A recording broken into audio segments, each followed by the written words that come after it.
The first question, how can you maintain a joyous mind if you need to let go of everything? This morning I was quite impressed by what Lee talked about.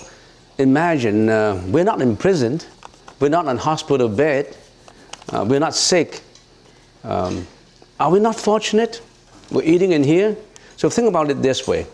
We are not hospitalized. We are not so terribly sick that we can't come to the temple. And we're relatively healthy. And right now, there's no other problems that will attract our attention so that we can come to the temple. We still can come to the temple. And we're not in jail. We're not in psychiatric ward. We're not abused by a drunken father. Right now, are you not joyful right now? Are you right now at this present moment, the here and the now, what is your mind thinking about? Is your mind thinking about your father who abused you? Or is your mind thinking about your wife who abandoned you? Is your mind thinking about the bankruptcy procedures you have gone through yesterday? Or your mind thinking about, if you're thinking about the past and all those, even if your body is here, you're not at peace. Because you carry all these garbages with you all the time. Your past. If you really carry all these garbages, I'll give you a gift, a visualized gift. I'll give you a garbage bag. I can actually give you a real one. I'll give you a garbage bag, and you take it home, and when you meditate, you visualize this way.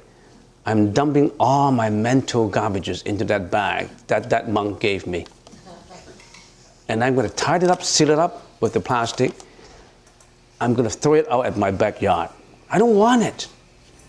But this is not what you're doing. You always carry your garbage with you, no matter where you go. Your hatred, your depression, your anxiety, your jealousy, your anger, your greediness, you always carry them. And it says, how can you maintain, well, just to say some more about what Lee was talking about, we're not in the hospital. And some people has been hospitalized for months. Dripping and dripping and dripping. That lunch is just a dripping of that bottle, a dripping of in the dinner time, lunchtime. What they eat actually is bottles of liquid dripping into the veins for months. And we're not in poverty. We're not in a genocide war. Are we not joyful that way? Do you appreciate all of this? Or you only appreciate when you lost it? Right now, I'm okay. You're okay. So at this present moment, why do you hang on to the past? Why do you attach to the past? And some people say, no, I never think about the past. I never think about them. But I worry about the future. What am I going to do? All these worries. And do you know that all these sufferings that we have now, the worries about the future, attachment to the past, forgetting about the present, because you don't have a present. Your present is in depression. Your present is mental afflictions. Your present is complaining. Your present is not appreciative of what you've got. So how can you maintain a joyous mind? You live now. When I was in Japan, I went to a meditation temple, meditation hall, and they have a small little garden in front of the meditation hall, like what we've got in here too. And they have a few signboards saying, watch close to your feet, at your feet. Watch your feet. Watch your footsteps. So there was a layman who came with me, and they said, why do they have this sign on? Do they have a lot of dogs pooing all over the place? Watch your steps. Watch your steps. Watch your step means, what are you doing? You're walking now at the present moment. Every step counts. You live at the present, here and now. You maintain that peace of mind, no attachment, no past, no future. Just maintain that peace of mind now. But it's difficult. So in meditation, we say we have to use the technique to not let our mind wander to the past and roaming into the future. What do? We create an object of concentration so that the monkeying mind that we have does not have a lot of branches to climb into. All these mental afflictions are branches. And we only have one. We don't have any more of these branches. We only have that one tree, no more branches. That one object of attention. What do we use? We said concentrate at the nose tip. The breathing in and the breathing out. I'm now not anywhere. I'm not thinking about the past, nothing about the future. I'm not attaching to anything. I'm now watching my breath in and out, in and out. In other words, I am directing all these wandering thoughts, monkeying mind that gets me into trouble, into just one single thought of concentration. And that is my anapanasati, my breath. And if you train that all the time, just to train that all the time, what will happen? Wonder comes. You know why wonders come? What's our problems? Our problem is if we cannot control our own mind. When you tell your mind to concentrate in that one single object of concentration, and your mind follow, your mind is under your grip control, then you know yourself. You won't let it go astray.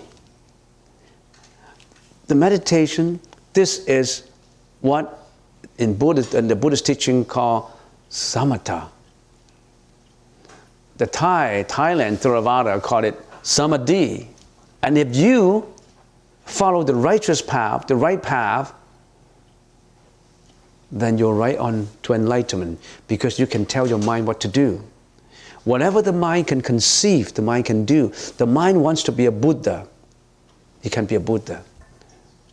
The mind. But you have to be the master of it, though. Some people say, why do you still create a master and slave relationship in your mind? There shouldn't be a master and slave relationship. You are one. You created it yourself. So how can you maintain a joyous mind if you need to let go of everything? I've just answered the first part of the questions. How can you maintain a joyous mind, your present moment? You do it by samadhi. Now, I'm answering the second part of the questions. If you need to let go of everything, you are implying that if you let go of everything, you don't have a joyous mind. You're implying that you want to get everything. Is that what you call joy? So what you're saying is, if I let go of everything, I don't have any joy. Only when I get everything, then I have joy.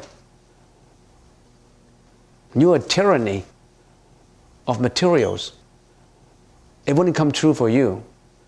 And no matter how hard you try, your mind is insatiable. When you become a $1 million man, you want to get 3 millions. If you have $3 million, you want to go 4, 5, 6, 7. If you have 100 million, you're worrying about how to keep the money in order that it won't be eroded by inflation. You're worrying about your kids who will not be able to succeed your estates and squander your money away. You have a lot of worries. The time comes when you have a lot of materials, not when you throw them away. I'm not telling you to throw all these things away at home, though. But if what you're implying is, if you need to let go of everything, you're not joyful. You want to get everything. And then another guy said, oh no, I don't want material. I want to get good health. I want to just be happy. I don't necessarily need material. Yeah? You don't necessarily need material. But if you want to be happy, you have to define what is happiness. What do we mean by happiness?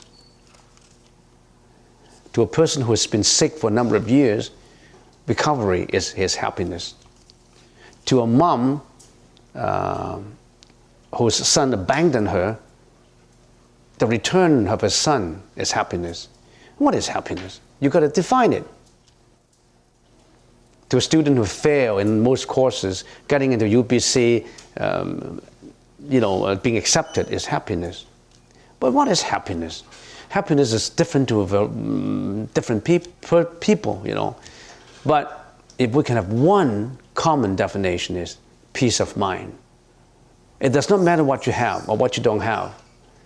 If you don't have peace of mind, how can you be happy? Happiness is a feeling. It's not material.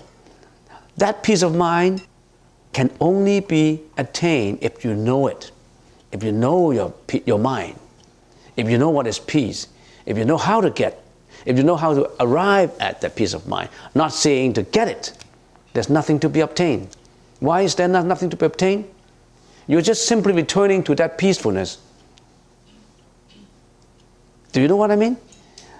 In originality, you have that peacefulness. Some people may not understand this. How come originally I have that peacefulness? Assuming I'm sitting right here right now, I'm not thinking of anything else. I feel very peaceful, very, very peaceful. And then suddenly there was a guy coming in, and he said, "Hey monk, what are you doing there? Are you sleeping? Why are you disturbing me? I'm giving a lecture. Get out." Do I have peace of mind? Just 1 minute ago I have that peace of mind, and another second, my mind is gone. So originally that means if I can maintain this continuous, eternal thought of peace, then it's enlightenment. But it's impossible if you can keep that peace of mind here and now at the present moment. Then you have happiness. You always have a joyous mind. When you walk into the garden, do you see that laughing Buddha? And what does it say? Always maintain a joyous mind. There's a lot of philosophy in it. Next question.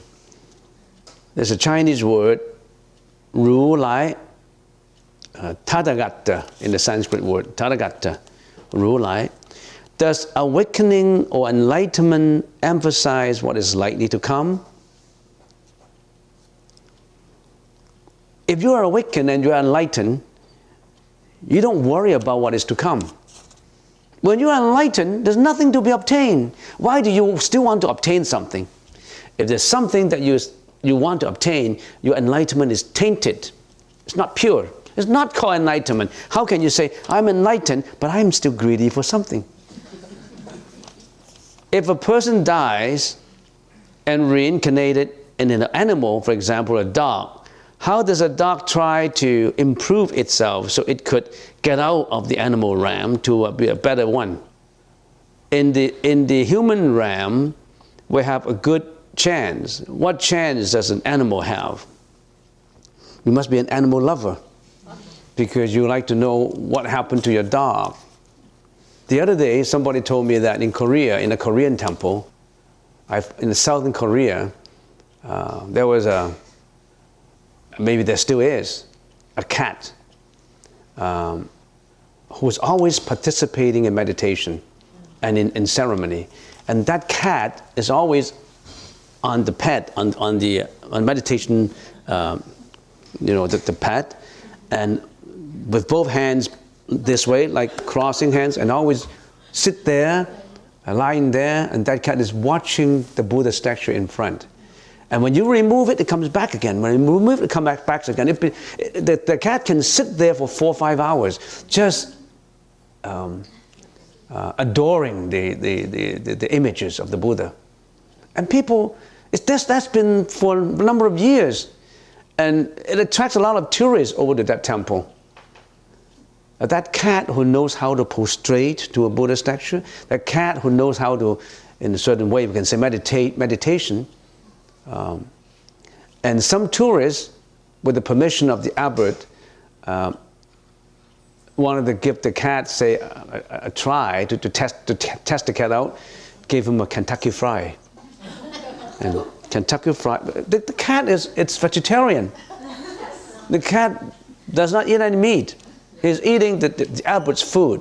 What actually happened is, at lunchtime the abbot is eating, And whatever remains on the table, the app would just hold it out to the cat, and the cat will be eating it. And when the cat is eating, sometimes teardrops roll down the cat's eyes. A sign of appreciation. And it's all like that for many, many years. So the tourists check them out by giving take the cat out with the permission of the abbot and with the help of a monk, and put him on a stool, and actually give the cat Kentucky Fried Chicken and some fish too. The cat smell it and walk away. The cat does not want to eat any meat. And that's for many, many years. Now that cat is a very fortunate cat, because I don't know he or she, but let's assume it's a he had mature causes. He had a lot of conditions that make himself to be close to a temple, to be close to a meditation group, to be living in a temple. In other words, that cat must have created some karma before that make him a cat, and at the same time that make him a cat to be living in a temple, that make him a cat to be able to meditate with the other meditators. It's causality, conditions. So if a person reincarnate into an animal, a dog, it depends on what kind of conditions have been made by himself. If he say, I'm just giving an example. A man is always coming to the temple, for example, and he's always going around, and he's always, sometimes he's prostrating and he's following, chanting, and he really likes it. Every time he comes to the temple, it's so peaceful, and he look at the Buddha statue and he feels so happy. He has a lot of mental afflictions, but when he comes to the temple, the tranquility of the temple, the serenity really attracts him, and he feels very peaceful. For that reason, every month he comes to the temple and enjoy his time. And even one time in front of the Buddha, this is just an example, not in real case. And if I'm born again, I want to be born into a temple. I want to be able to learn how to worship. Maybe he had made that vow in front of the Buddha statue. And then in his daily life, he also cultivated causes that make him to go into the animal realm. He's been killing, he's been fishing, he's been hunting, and he's been committing sexual misconduct. And all this karma ended up at the time of death that he rolled into the animal realm to be a cat, to be a dog. But all these other causes and conditions that make him be close to the temple, living in the temple, also come true. So he was born in Richmond. He was born on number 5 road or number 4 road. And his master always come to the temple and bring him along. Because he already have cultivated those causes. So you are the creator of your own destiny, not God. You created all these conditions. So you must be careful in creating wholesome conditions. Don't create any unwholesome conditions. You must not do things that you shouldn't be doing. You think you can get away with it? I commit sexual misconduct. Nobody knows about it. Even my wife does not know about it. And you know about it? You think nobody knows about it? The law of causality knows. The law of karma knows. So, if you want your dog, if you want a dog to be good, what chance has he have? Well, if you really love the dog, why don't you create a chance for him? Bring him to the temple. I have layman who brought his dog to the temple to take the 3 refuges. The master actually kneel down with the dog and make the 3 prostrations and take the 3 refuges under the Buddha in a ceremony. Can you be that kind of master? Cultivating causes so that your pet will be reborn in a good ram next time. That is even better than buying catty food for him. Next question. If attachment is a pollutant, how about attachment to our family, kids and parents? We have it in our nature. How can we get rid of it? And should we get rid of it? If attachment, what you're seeing is attachment to a family, to love. Love is like the water. It floats a boat. It can also sink the boat. It depends on how you do it. If you spoil the kid with love, you're killing the kid indirectly. First of all, let's put aside this religious concept of love.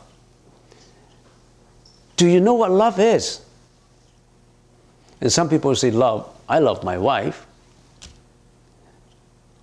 I also have a girlfriend.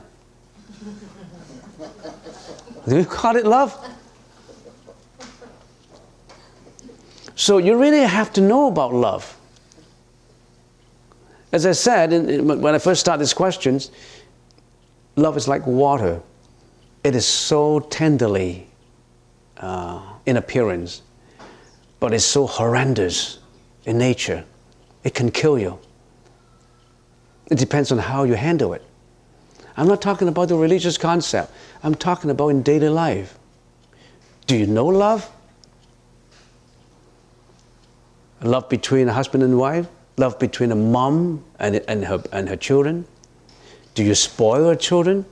Or you really love the children by disciplining, by actually giving an example? So you got to know what love is before I answer this question for you. But put aside that, I'm assuming you know it. I'm assuming you know what love is.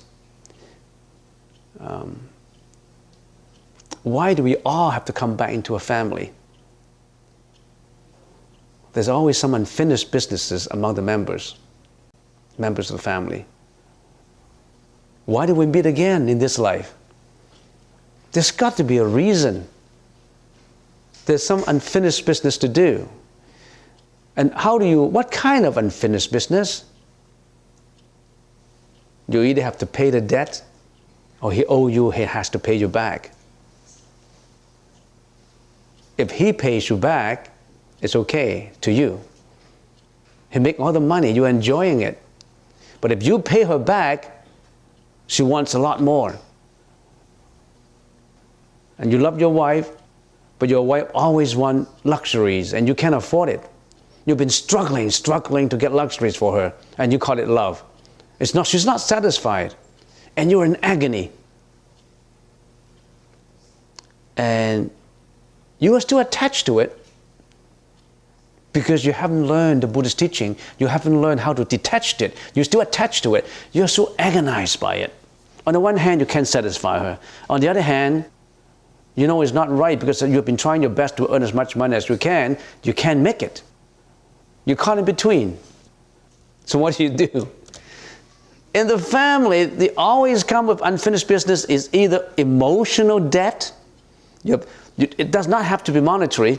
Sometimes it's emotional. They don't have any money problem, but they fight all the time. They quarrel all the time. They don't know why.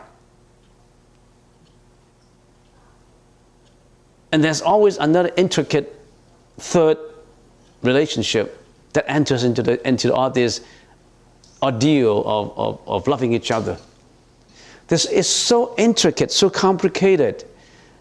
We all live in a loophole of unfinished business, paying, repaying, getting even, getting killed and be killed. Let's get away from all these. We go to nirvana. Don't create any karma that will put you in that picture of fulfilling unfinished deals that you have to do. Clean up all your debts before you go. Try to have a clean general ledger. If your general ledger is not balanced, the auditor is not going to give you a clean opinion. Because your ledger is not balanced. You're in debt. I almost like to get into the principles of accounting, course 101. That's not my subject. Next question. Thank you for the opportunity to ask questions. Can you please tell us about the female figures we see represented about the temple? What female figures? You mean the statues? Female figures? And it's not female, why do you see this as female? There are some female figures, like in the pond. The pond, Avalokitesvara, female figure, but Avalokitesvara appears sometimes in female and sometimes in male. It appears in 32 forms. Sometimes as an old man, sometimes as a young man, sometimes even as a dog to enlighten another dog. A Bodhisattva is always on his or her way to enlighten sentient beings who are suffering. Go to a variety of forms. It's just like we go into different countries to help. So to poor countries, some people go to poor countries, some people go to rich countries to help. So they appear in a variety of forms, not just in female or in male. Sometimes they appear in a ferocious form. You see the four figures with the sword, with a knife. You know, the four figures. They appear in ferocious, authoritative form. It's because they want to exercise the power to make you a better person. And sometimes it appears in a very compassionate, female, tenderly looking guardian angel form, because you like guardian angels. It's easier to talk to you if she is a guardian angel. You don't like to talk to a ferocious man who appears like an ugly guy, you know, security guard with, you know, muscular arms. You know, you don't like that. You like a tender looking, you like tender loving care. So he appears as a female. So he appears in many forms, not just in female forms. What can we do as new students outside of Saturday meditation, Dharma talks? What can we do at home? Well, at home, you should have your own lesson. You should have, maybe you assign half an hour or 45 minutes to meditation. You do your meditation, Anapanasati, as what we're doing now. And you also assign some time for chanting, chanting the mantra of compassion or chanting the name of Avalokitesvara Bodhisattva. You have some of your own lessons to do. People say, why do I have to chant? I only believe in understanding the philosophy of it.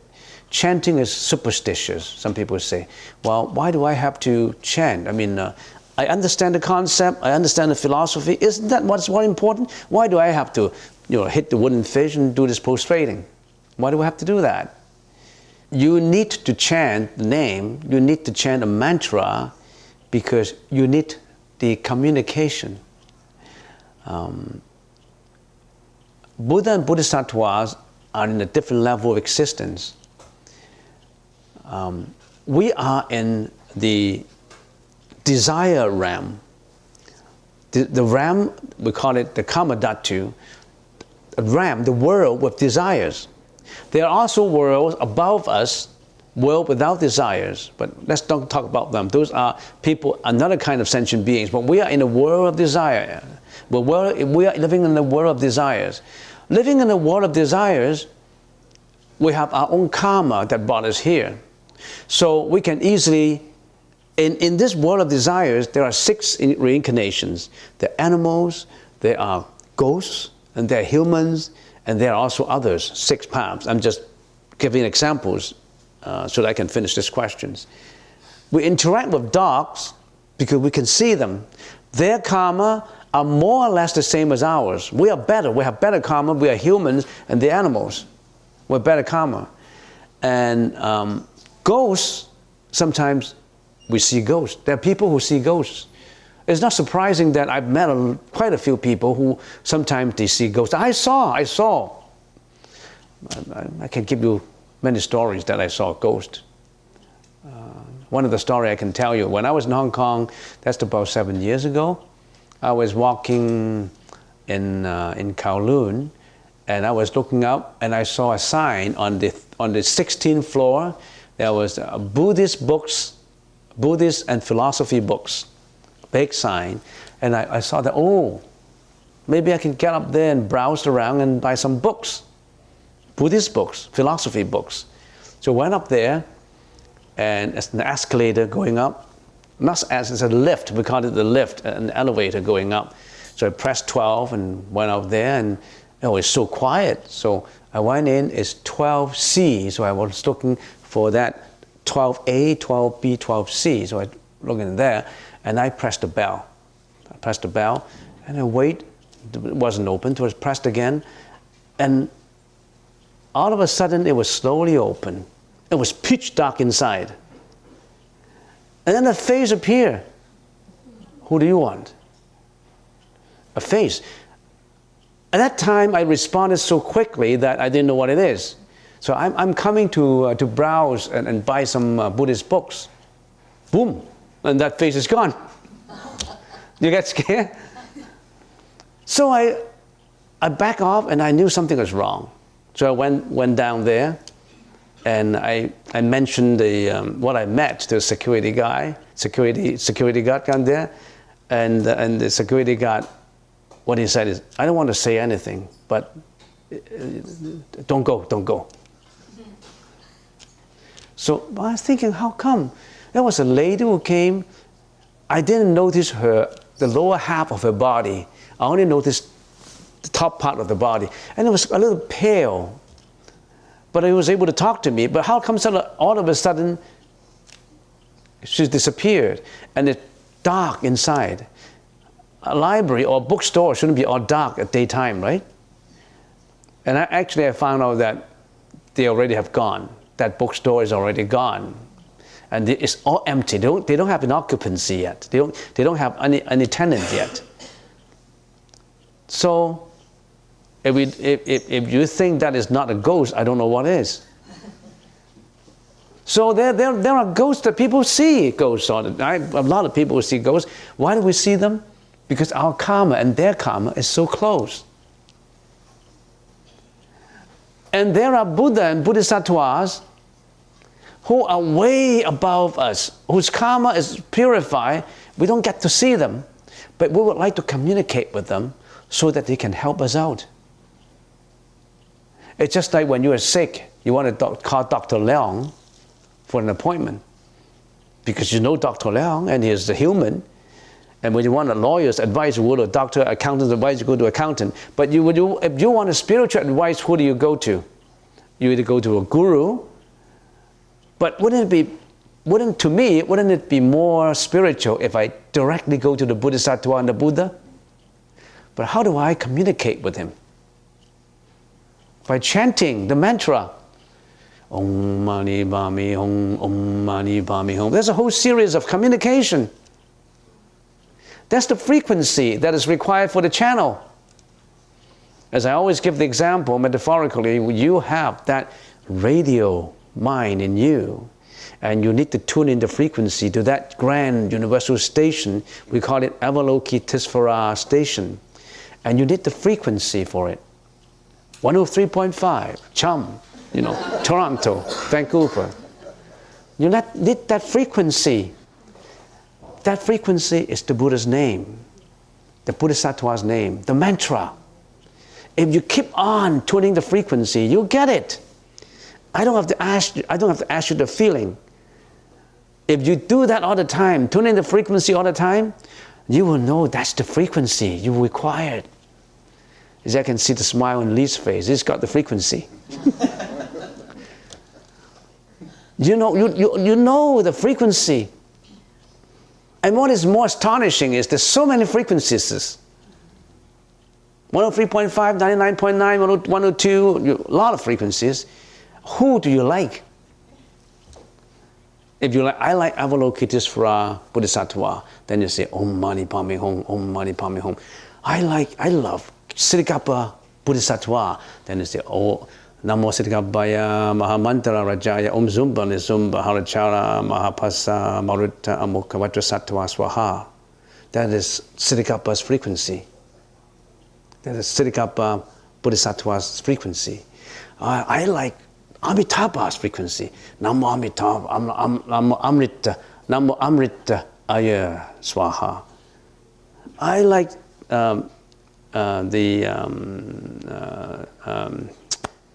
Chanti.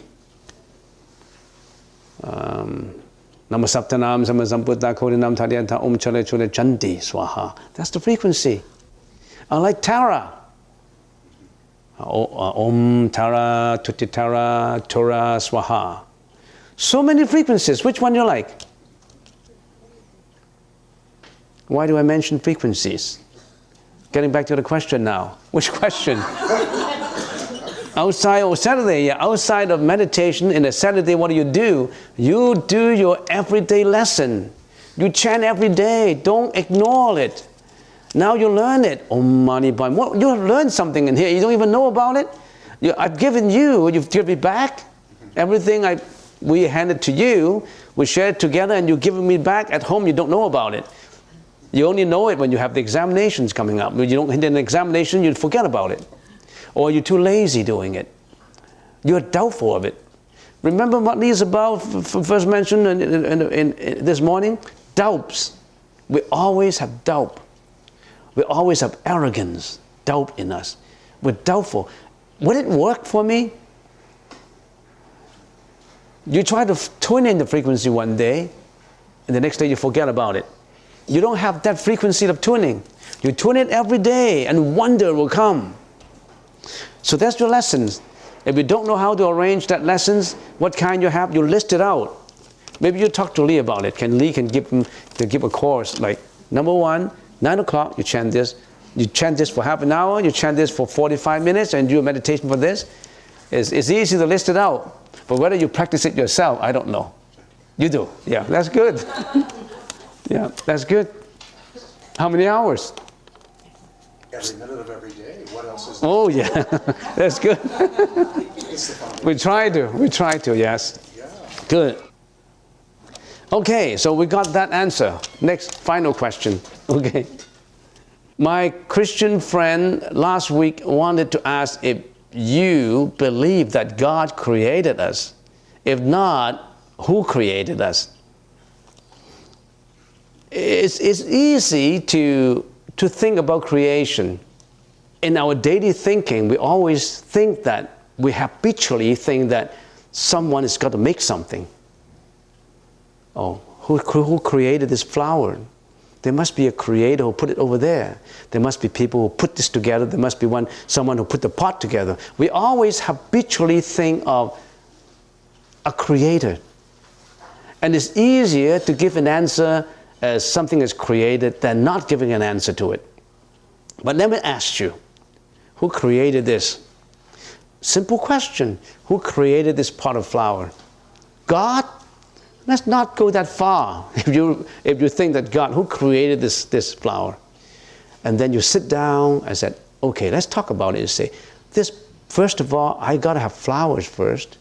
So who buy these flowers? Yeah, Tom buy this flower. And where did he go? He go to the flower shop. And who get all these flowers together? The florists put it together. And who give him the money to buy it? So all these costs, you have to trace all these costs. And what pot is this? This is a glass pot, porcelain pot. This is a wooden pot. Now, how about the pedestal on it?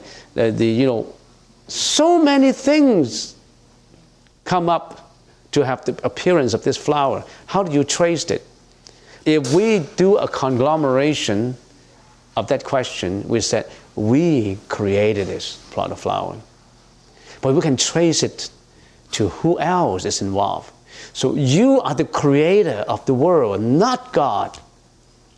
You created your own world, not God. It's easy to give a simple answer to a complicated question. God created this. Now this question, only the logical people who is involved with logic can think it out. Because you always habitually think that, and you always tend to give a simple answer to such a complicated question. God created this. If not, who? Who? It's easy to say it. But this is a philosophical question that requires a lot of thinking, that requires a lot of time for discussion, that can't be handled. If we handle this question, it takes about 5 to 6 hours to do it properly. So we're not going to handle it now in here. Next. Last time I asked about the tapping of the sticks. Thank you for answering. I need to clarify, what is the multiple tapping outside while we're walking mean? It means hurry up. Don't linger anywhere. Hurry up and keep your thought mindful. Because when you walk out to the washroom, you know what you do? You walk out, You walk out from there during the intermission and walk to the washroom, and you meet Jeanette and say, "How are you doing, Jeanette? Do you enjoy that party last night?" "Oh yeah." "Oh, the food is terrible though, right?" "Yeah, but are you going to go next time?" So all your mind is all wandering in this desultory direction. You're not in the meditation anymore. So that bang, bang, bang, bang, bang. Don't think of anything else. You're meditating on that one single thought. Bang, bang, bang. That means that's a reminder to you. All right? Last question. And why do men go first in line for lunch? If I have the women go in line for lunch, you would say, why the man would ask, why do the women have to go first in line? You can never give a satisfactory answer. Who do you want? Do you want the women? Because this is a society in Canada. When a woman goes first, well, then the men would say, how come women will go first? So why do you have to differentiate man and woman? Why do you feel unfair if the men go first? And men, why do you feel that superiority complex when you're working first? It's all in your mind, your mental afflictions. Eliminate that. But someone has to go first. And then you say, why did the monk go first? Yeah, maybe we should step back and let you go first. There's got to be someone who go first. All right, that's all. Thank you.